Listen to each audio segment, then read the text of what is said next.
Hi friends, welcome to my channel. Gagan తన క్యాబిన్లో work చేసుకుంటూ ఉండగా అక్కడికి అపూర్వ వస్తుంది. పర్మిషన్ లేకుండా తన క్యాబిన్లోకి వచ్చిన అపూర్వాని చూసి కోపంగా ఏంటి నువ్వు ఇక్కడ అని కసురుతాడు గగన్. అప్పుడు ఏ మాత్రం తగ్గకుండా అపూర్వ తన ముందున్న చైర్లో కూర్చొని గగన్కి ఆన్సర్ ఇస్తూ పొగరుగా ఇలా అంటుంటుంది, నీకు తెలుసు కదా నా కూతురు నిన్ను ప్రేమించిందని అని అంటూ ఉంటుంది అపూర్వ.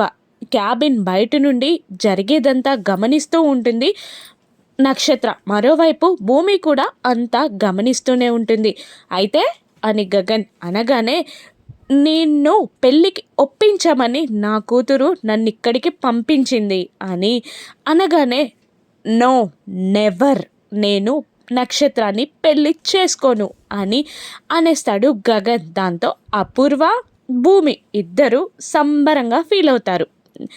కానీ నక్షత్ర డల్ అవుతుంది. మళ్ళీ వెంటనే గగన్ ఇలా అంటుంటాడు, ఓహో ఏంటి నేను ఇలా అంటాననుకున్నావా?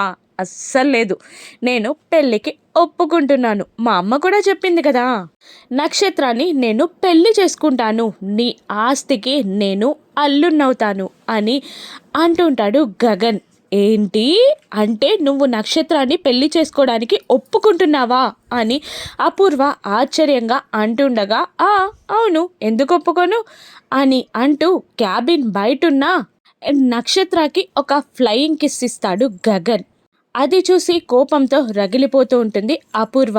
ఇక అపూర్వ బయటికి వెళ్ళగానే నిలబడి ఉన్న గగన్ దగ్గరికి పరుగున నక్షత్ర వచ్చి గగన్ బుగ్గపై ఒక్క ముద్దు పెట్టేస్తుంది. అప్పటికే నక్షత్రతో గగన్ పెళ్ళికి ఒప్పుకోవడంతో షాక్ అయి కన్నీళ్లు పెట్టుకుంటూ ఉంటుంది భూమి. ఇంకా నక్షత్ర గగన్ని ముద్దు పెట్టుకోవడంతో తన గుండె పగిలినట్టు ఫీల్ అయి షాకింగ్గా చూస్తూ ఉంటుంది. ఇక తన బుగ్గపై నక్షత్ర లిప్స్ని తలుచుకుంటూ సిగ్గుపడుతున్నట్టు యాక్ట్ చేస్తూ ఉంటాడు గగన్. ఇంతకీ గగన్ ఎందుకు ఇలా చేస్తున్నాడు? భూమి మనసు మార్చడానికి, భూమి జెలస్గా ఫీల్ అవ్వడానికే ఇలా చేస్తున్నాడా? రాను ఎపిసోడ్స్లో చూద్దాం. Thank you for watching.